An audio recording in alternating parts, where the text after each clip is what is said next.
Você já se inscreveu no canal Espiritismo Cast?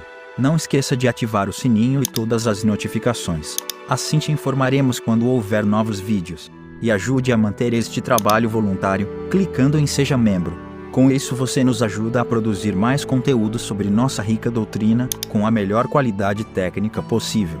E não se esqueça de clicar no like e compartilhar com seus amigos. Gratidão pela sua presença.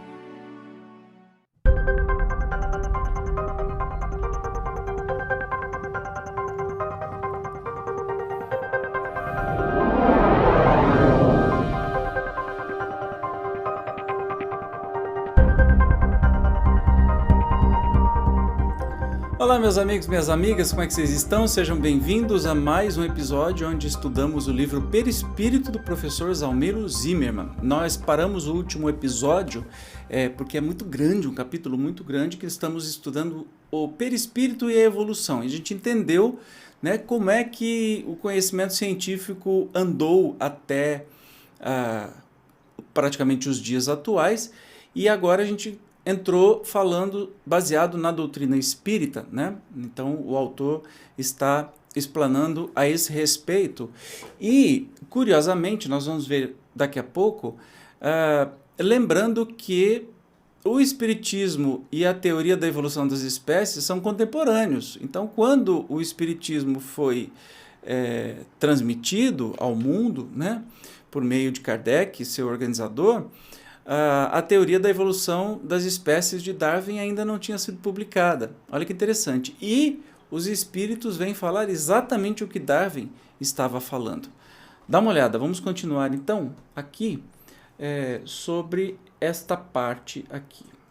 Notável, a propósito, o fato de os espíritos reveladores mostrarem essa verdade a Kardec, antes de conhecidos, sequer, os trabalhos de Darwin, publicados em 1859 e só divulgados anos mais tarde, ou de Gregor Mendel, publicados em 1865, mas inteiramente desconhecidos até 1900. De feito, já anotava o codificador em O Livro dos Espíritos e de 540, que tudo se encadeia na natureza, desde o átomo primitivo até o arcanjo, pois ele mesmo começou pelo átomo. 2. No item 607A, referindo-se aos seres inferiores da criação, os espíritos constroem lição induvidosa.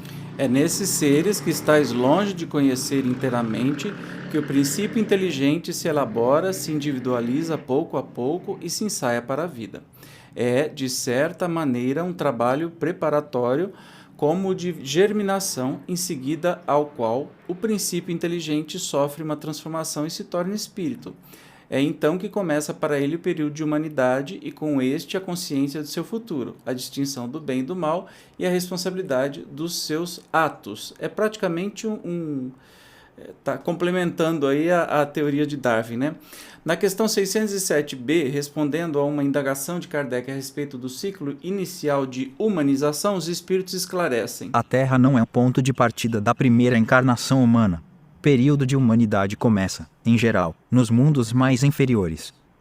Entretanto, não é uma regra absoluta e poderia acontecer que um espírito, desde o seu início humano, esteja apto a viver na Terra. Esse caso não é frequente e seria antes uma exceção. Muito curioso. E afinal, na questão 611, arrematam decisivamente: desde que o princípio inteligente atinge o grau necessário para ser espírito e entrar no período da humanização, já não guarda a relação com o seu estado primitivo e já não é a alma dos animais, como a árvore já não é a semente. De animal só há no homem o corpo e as paixões que nascem da influência do corpo e do instinto de conservação inerente à matéria. Aspas. Muito interessante, né? Vocês me perdoem as motos aqui tá... Aliás, na sua casa tem moto passando? Estão tudo muito doidos, né? Que esses escapamentos estourados aí, enfim. Mas vamos continuar aqui o nosso estudo de hoje. Nesse contexto, obviamente, não há lugar para a ideia do acaso, seguidamente lembrado do estudo da evolução e inteiramente inadmissível quando se pensa num processo fundamentalmente presidido pela ordem.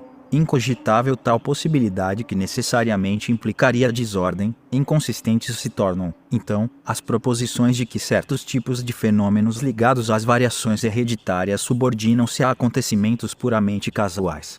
Compreende-se, na verdade, que em situações de instabilidade própria e necessária, aliás, ao processo de desenvolvimento, Quando ocorre o rompimento passageiro do equilíbrio que preside cada estágio, acontecem instantes de desordem, momentos de aparente acaso, mas que se situam num plano geral, ordenado e dirigido de evolução, que as pequenas e transitórias desordens, num esquema que, entretanto, não deixa de abranger os automatismos gerados e respeitados pela evolução, tendem, assim, por homeostase, a rapidamente desaparecer, dando lugar a novos níveis de ordem.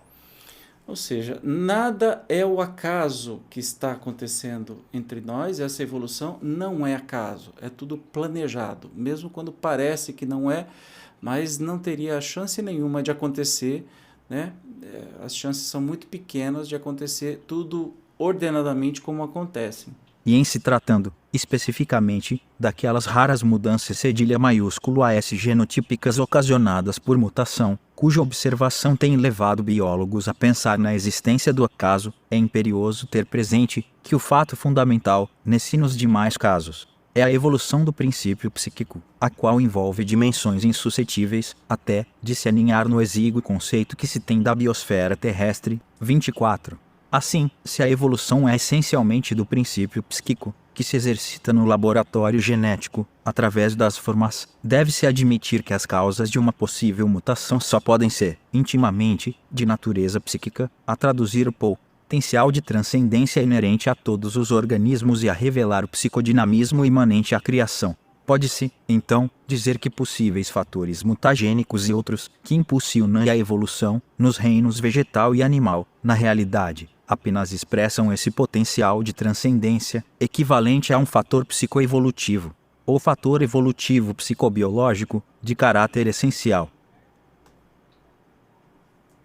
Chegado o momento próprio de transformação e ascendência, manifestam-se os elementos modificativos que, embora, aparentemente, só de natureza física, respondem em sua intimidade ao impulso do fator psicoevolutivo. Verdade que mutações 25 podem ocorrer, devido a agentes mutagênicos como os raios-x e outros tipos de radiação ou influência. Porém, se a mutação pode acontecer devido a fatores que parecem interferir em sua espontaneidade, não significa que não estejam estimulando o potencial de autotranscendência, psiquismo imanente, em seu contínuo impulso de absorção, superação, repotencialização, reequilíbrio e progresso, no decorrer dos milênios infindáveis. Em suma, mutação, recombinação genética ou qualquer outro processo de variação hereditária acontecem, essencialmente, em função do potencial de autotranscendência subjacente a todo o processo evolutivo, impulsionando a transformação e o progresso, dentro de um plano global e ordenado. Os resultados genéticos aparentemente negativos, ciclos, que passam a informar processos cromossômicos que resultam em efeitos e formas consideradas diferentes, inclusive os híbridos, tendem, como se viu, a desaparecer. À medida em que o psiquismo que impulsiona intimamente os seres e que também evolui através da experiência, percorrendo o caminho dos automatismos e chegando ao instinto e à inteligência, sob ímpeto incoercível, se reequilibra dentro da ordem, em novos níveis evolutivos. O que eu entendo por tudo isso que está sendo falado até o momento é que com a evolução da nossa inteligência, não é só o fator ou da criação suprema, mas do desenvolvimento da vida biologicamente, que vai se modificando automaticamente, como é o caso da forma mais simples de vida, que são os vírus, e nós estamos passando por uma pandemia onde uma versão de vírus sobrevive mais, ou uma mutação do vírus sobrevive mais e suprime todas as versões anteriores dele, né? Aí está automático, porque a forma de vida é muito primitiva, mas quando nós alcançamos um certo nível de inteligência e evolução moral, esta inteligência espiritual, evolução moral, interfere na dinamização ou na evolução do próprio corpo. Haja vista a espécie humana como, em tão pouco tempo, deu um salto quântico de inteligência e de compreensão do universo. E o corpo acompanhou, porque a gente precisa do corpo, né, do cérebro, de todos os mecanismos para que a gente possa ter a capacidade de ter a inteligência e que essa inteligência emocional e até espiritual, que vai também ordenando os gênios do nosso corpo para termos corpos cada vez mais adequados para aquilo que a gente precisa. Entende? Uma coisa puxa a outra. Nós já saímos do automatismo natural, da lei darwiniana que seleciona os melhores, continua isso existindo no mundo, mas nos seres humanos já não é mais só os fortes que sobrevivem. A gente luta por uma sociedade onde a nossa principal preocupação é a defesa pelos fracos. A democracia é um exemplo de organização social, né, que todo mundo importa, especialmente as minorias. Não se governa só para as maiorias, se atende às minorias, se dá assistência para as minorias, contrário da lei de Darwin, que só os fortes imperam, entende? Então a gente reescreve a lei da evolução com a nossa inteligência. Por isso, não se pode falar em desordem ou acaso real, mas sim em pseudas desordens, em momentos de suposto acaso, que são fases de aparente evolução em que acontece, no curso do tempo, um reagrupamento de potenciais para um salto maior e mais adiantado, na escala evolutiva. Destaque-se no processo evolutivo a importância da atuação dos espíritos responsáveis pelo aprimoramento do psiquismo, através das inúmeras formas que lhes servem de ninho na Terra e nos quintilhões e sextilhões de sóis e planetas que constituem as muitas moradas do Pai. Efetivamente, se nos primeiros degraus evolutivos o potencial de transcendência faz-se presente através de férreos automatismos, à medida que os seres crescem na escala evolutiva, avançando em sensibilidade, mais suscetíveis se tornam à influência dos espíritos superiores, direcionando recursos e conduzindo à transformação, inclusive, ativando, enfraquecendo, neutralizando, ou até anulando, potenciais genéticos, se for o caso. Trata-se de um processo cuja intimidade, obviamente, ainda estamos muito longe de conhecer, mas a maneira como os espíritos operam o ectoplasma nos procedimentos de materialização e desmaterialização, através de fenômenos rigorosamente comprovados por cientistas de ontem e hoje, na Europa e nas Américas, o modo como acontece esse extraordinário tipo de ação espiritual e também como atuam os espíritos no preparo do processo reencarnatório, operando sobre os elementos genéticos, possibilita uma compreensão analógica do processo pelo qual os mestres espirituais operam na intimidade celular, conduzindo as transformações e influindo nas variações hereditárias. E se entende que, assim como os espíritos fazem surgir através do ectoplasma que, também, é expressão modificada do fluido universal as formas materiais transitórias, os grandes mestres da vida, operando o fluido universal, podem provocar mudanças consistentes, de efeitos perenes, aprimorando os suportes biológicos que facultam a evolução psíquica, desde os rudimentos até as excelsitudes, sempre que necessário sob o ponto de vista da ordem e da economia cósmica.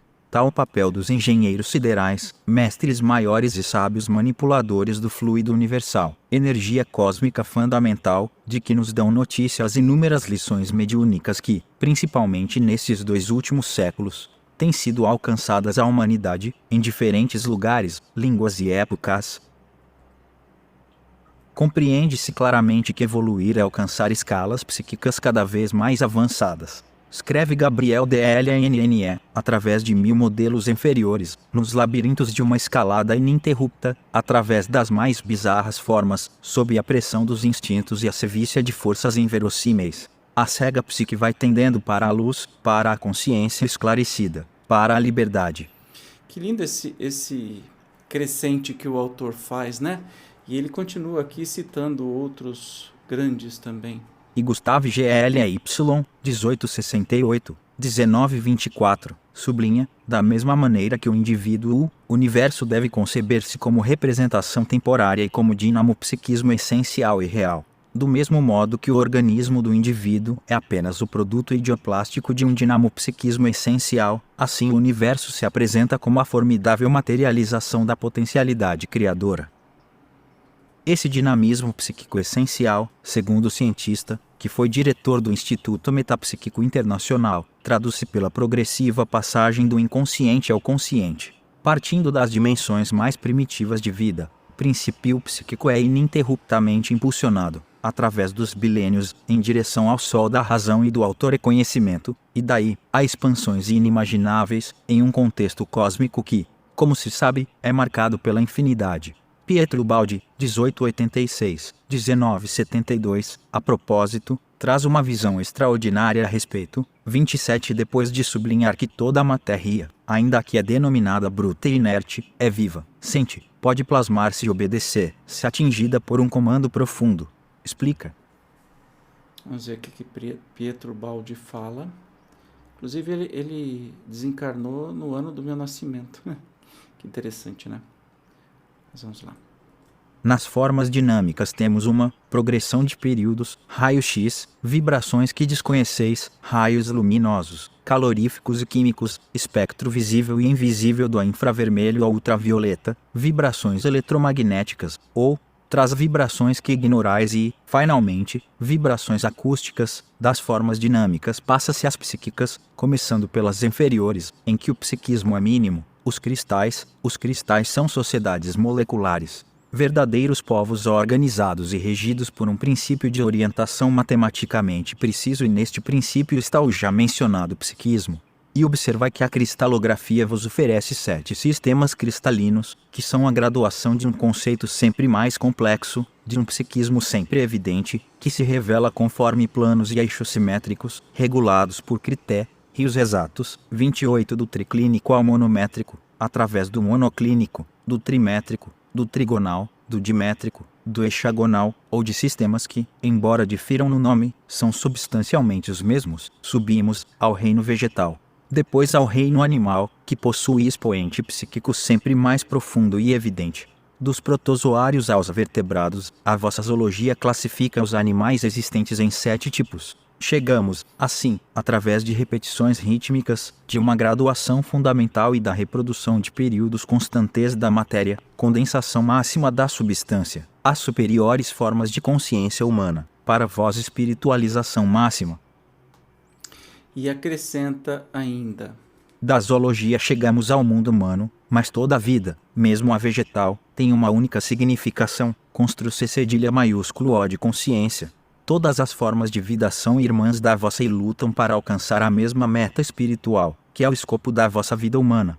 A escala dos estádios psíquicos, que a vida percorre para aí chegar, parte das primeiras e inconscientes formas de sensibilidade vegetal, percorre as faces de instinto, de intuição inconsciente, de raciocínio, vossa fase atual, de consciência, de intuição consciente ou superconsciência. Seguem-se as unidades coletivas, em que as consciências se coordenam em mais amplos e complexos organismos psíquicos, como a família, a nação, a raça, a humanidade e as formas de consciência coletiva que lhes correspondem. Estabelece a seguir, o Baldi, que esse imenso fenômeno, fundamentalmente, representa a exteriorização de um princípio único, uma lei encontrada em toda a parte. 29 Esclarecem do que esse princípio pode ser expresso graficamente sob a forma de uma espiral, em cujo âmbito cada pulsação rítmica é um ciclo que, mesmo voltando ao ponto de partida, se desloca, repetindo em tom e nível diversos o período precedente. Como você pode perceber, olha só que legal, tem o desenho aqui, um aspecto da espiral evolutiva. Segundo o Baldi, a espiral, como indica o gráfico, deriva da quebrada, que mostra como a pulsação evolutiva de 3 fases volta sobre si mesma 2 fases antes de se deslocar para o período seguinte, em ritmo de recapitulação e consolidação. Perceba que eu não tenho muito o que explicar, por isso que a gente está passando bastante texto no capítulo de hoje, tá? Porque está bem claro. Nessa linha, referindo-se já à evolução na Terra, transmite-nos André Luiz ensinamentos dos mais valiosos. Olha só o que André Luiz nos diz. A matéria elementar, de que o eletrão é um dos corpúsculos base, ao sopro criador da eterna inteligência, dera nascimento à província terrestre, no estado solar a que pertencemos, cujos fenômenos de formação original não conseguimos por agora abordar em sua mais íntima estrutura. E ele continua. Vai, Zezinho.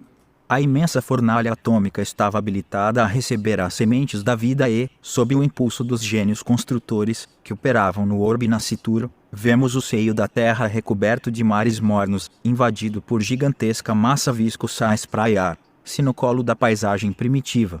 Dessa geleia cósmica, verte o princípio inteligente, em suas primeiras manifestações. trabalhadas, no transcurso de milênios, pelos operários espirituais que lhes magnetizam os valores, permutando-os entre si, sob a ação do calor interno e do frio exterior. As mônadas celestes exprimem-se no mundo através da rede filamentosa do protoplasma de que se lhes derivaria a existência organizada no globo constituído zero.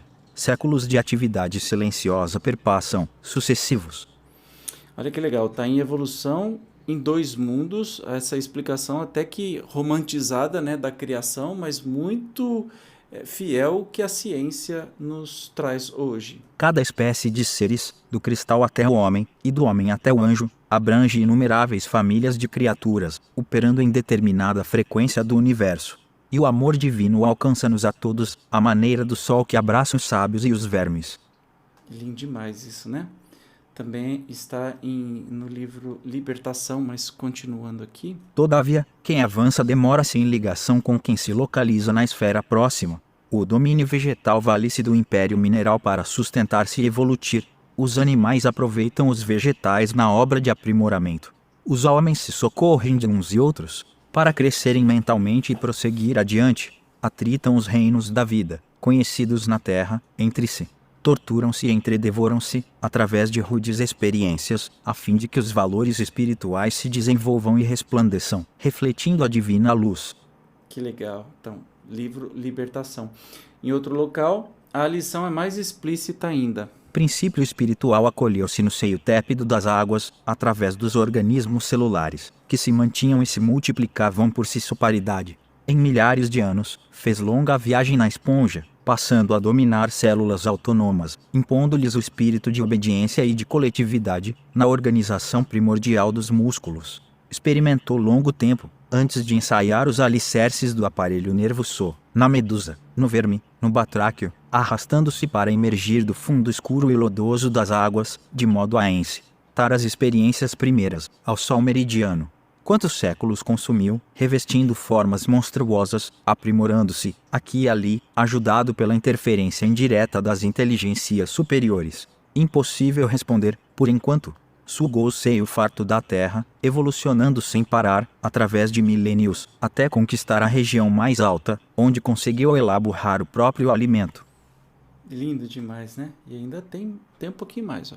Princípio espiritual, desde o obscuro momento da criação, caminha sem detença para a frente. Afastou-se do leito oceânico, atingiu a superfície das águas protetoras, moveu-se em direção à lama das margens, debateu-se no charco, chegou à terra firme, experimentou na floresta copioso material de formas representativas, ergueu-se do solo, contemplou os céus e, depois de longos milênios, durante os quais aprendeu a procriar, alimentar-se, escolher, lembrar e sentir, conquistou a inteligência, viajou do simples impulso para a irritabilidade, da irritabilidade para a sensação, da sensação para o instinto, do instinto para a razão.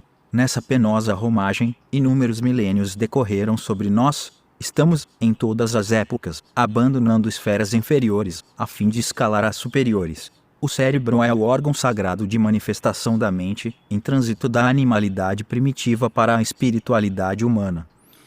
E aí, no mundo maior, André Luiz encerra. Em síntese, o homem das últimas dezenas de séculos representa a humanidade vitoriosa, emergindo da bestialidade primária.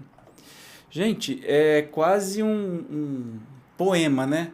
Que a gente tem visto aí nesse capítulo da evolução, especialmente quando vem uma coisa muito seca, muito objetiva da ciência, e nas descrições espirituais, dos autores espirituais, tanto das obras fundamentais do Espiritismo, quanto dos autores como André Luiz, né, e tantos outros, vem em forma de poesia, mas as mesmas verdades.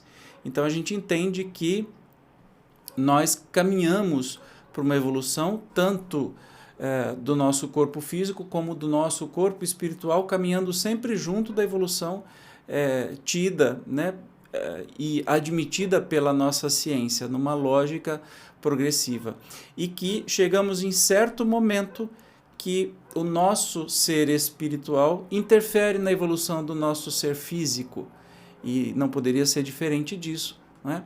Já que nós vamos tendo compreensão de como fazer isso lá do outro lado, lá na vida espiritual, e quanto mais evoluímos, mais controle nós vamos ter sobre essa evolução dos nossos corpos e do nosso perispírito. Então, quanto mais conhecimento e quanto mais ascensão moral eu tiver, mais facilidade de manipular o meu perispírito eu terei.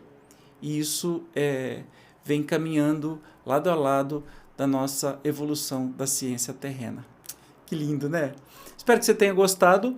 No próximo episódio, nós falaremos sobre o perispírito, ainda neste capítulo de perispírito e evolução. Você não vai perder, né? Eu te espero. Tchau, até lá.